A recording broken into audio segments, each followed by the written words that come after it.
செய்தியை பார்த்து வருகிறோம். அனைவரும் ஓய்வில்லாமல் தேர்தல் பணிக்கு தயாராக வேண்டும் என முதலமைச்சர் மு.க.ஸ்டாலின் ஆலோசனை கூட்டத்தில் பேசியிருக்கிறார். திமுக மாவட்ட செயலாளர்கள் கூட்டத்தில் முதலமைச்சர் அறிவுறுத்தல்களை வழங்கி வருகிறார். மேலும் விவரங்களுடன் செய்தியாளர் கோகுல் இணைந்திருக்கிறார். கோகுல், முழு விவரங்களை பதிவு செய்யலாம். திமுக மாவட்ட செயலர் கூட்டத்தில் முதலமைச்சர் பல்வேறு கருத்துக்களை பேசி வருகிறார். தொடர்ந்து தமிழர் திருநாளான பொங்கல் பண்டிகையை திராவிட பொங்கல்னு சிறப்பாக கொண்டாட வேண்டும் என கேட்டுக்கிட்டேன். அதை கட்டளையாக ஏற்றுக்கிட்டு தமிழ்நாடு முழுக்க கழகத்தின் சார்பில் முன்னெடுத்த திராவிட பொங்கல் கொண்டாட்டம் மக்களிடம் நல்ல வரவேற்பை பெற்றிருக்கிறது என்றும், திமுக சார்பில் செய்யப்பட்ட கொண்டாட்டங்களுடன் அரசு சார்பில் நாம் வழங்கிய 3000 ரூபாய் பரிசு தொகையும் மக்களின் மகிழ்ச்சியை இருமடங்காக ஆக்கியிருக்கிறது என்று முதலமைச்சர் பேசியிருக்கார். பொங்கல் கொண்டாட்டம் முடிந்து எல்லாரும் ரெஸ்ட் இல்லாமல் தேர்தல் பணிக்கு தயாராக வேண்டும் என்றும், இன்றைய ஆளுநர் உரையில் நாம் கடந்த 5 ஆண்டுகளில் செய்த திட்டங்களை தலைப்பு செய்திகளாக சொல்லியிருக்கிறோம் என்றும், இவ்வளவு திட்டங்களை நிறைவேற்றி இருப்பதால் தான் இதை வைத்து அரசியல் செய்வது என்று தெரியாமல் எதிர்க்கட்சிகளை திண்டாடுகிறார்கள் என்றும், உண்மையான பிரச்சனைகள் பெரிதாக இல்லாமல் வீண் அவதூறுகளை பரப்பி மக்களை குழப்ப நினைக்கிறாங்க என்றும், அதற்கும் நாம் துளி கூட இடம் கொடுத்து விடக்கூடாது என்றும், அதனால்தான் நம் சாதனைகளை எல்லாம் தமிழ்நாட்டில் இருக்கும் ஒவ்வொரு வீட்டுக்கும் ஒவ்வொரு தனிநபருக்கும் கொண்டு சேர்க்க வேண்டும் என திரும்ப திரும்ப சொல்லிக் கொண்டிருக்கிறேன் என்று முதலமைச்சர் பேசியிருக்கார்.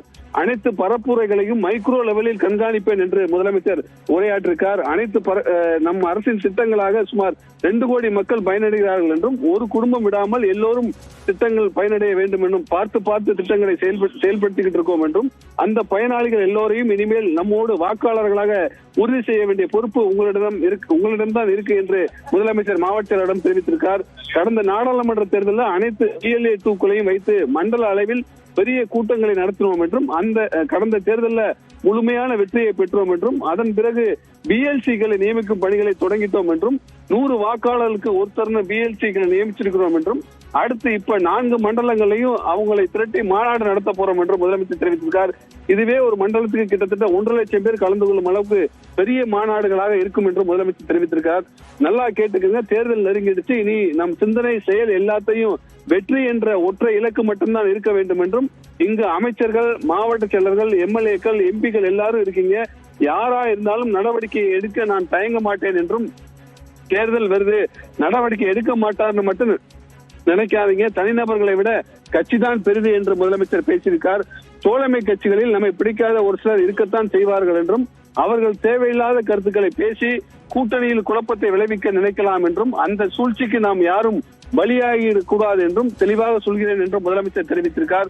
கூட்டணி, தொகுதி பங்கீடு இது எல்லாத்தையும் நான் பார்த்துக் கொள்கிறேன் என்றும், எந்த தொகுதியில் யார் நின்றாலும் 234 தொகுதியிலும் நான் தான் களம் காண்பதாக நினைத்து 100% உழைப்பை கொடுத்து களப்பணி ஆற்ற வேண்டும் என்று முதலமைச்சர் தெரிவித்திருக்கார். எல்லோரும் ஒற்றுமையாக இருந்து பணியாற்ற வேண்டும் என்றும், மக்கள் ஏதாவது குற்றம் குறைகளை சொன்னால் பொறுமையாக பதிலளிக்க வேண்டும் என்றும், உங்கள் முகத்தில் தப்பி தவறி கூட கோபமோ ஆணவமோ அதிருப்தியோ வெளிப்படக்கூடாது என்றும் தெரிவித்திருக்கார். தொடர்ந்து நாம் ஆட்சிக்கு வர வேண்டும் என்பதை மட்டும் மனதில் வைத்து பணியாற்றுங்கள் என்றும், உட்கட்சி பிரச்சனைகள் எதுவும் எழக்கூடாது என்றும், எல்லோரையும் அரவணைத்து போக வேண்டிய பொறுப்புகளில் இங்கு இருக்க எல்லாரும் இருக்கிறீர்கள் என்றும் அவர் தெரிவித்திருக்கார். இந்தியாவில் ஒன்றிய பாஜக அரசுக்கு எதிராக ரொம்ப உறுதியா வலிமையா இருப்பது நாம தான் என எல்லாரும் தெரிஞ்சிருக்கு என்றும், அதனால் நம்ம எப்படியாவது வீழ்த்திடணும் என பல சதி திட்டங்கள் நடக்கும் என்றும், அது எல்லாத்தையும் திமுக தொடர்ந்து உடைச்சு ஒரு வலிமையான கட்சியாக இருக்கணும்னு அடுத்த 3 மாசத்துக்கு உங்களோட உழைப்பு, உங்களோட பொறுமை எல்லாம் ரொம்ப முக்கியம் என்றும் முதலமைச்சர் இந்த கூட்டத்தில் தொடர்ந்து உரையாற்றி வருகிறார். மாவட்ட செயலாளர் கூட்டத்தில் குறிப்பாக கூட்டணி கட்சிகளுடைய நிர்வாகிகளை அரவணைத்து செல்ல வேண்டும், தொடர்ந்து கட்சி நிர்வாகிகளோடு அரவணைத்து சென்று இந்த தேர்தல் பணியை தீவிரப்படுத்த வேண்டும் என்று பல முக்கிய ஆலோசனைகளையும் வழங்கியிருக்கிறார். கூட்டணி தொடர்பாகவும் தொகுதி பங்கீடு தொடர்பாகவும் அனைத்து முடிவுகளையும் தான் பார்த்துக் கொள்கிறேன் என்றும் இந்த கூட்டத்தில் முதலமைச்சர் பேசியிருப்பது ஒரு முக்கியமான கருத்தாக பார்க்கப்படுகிறது.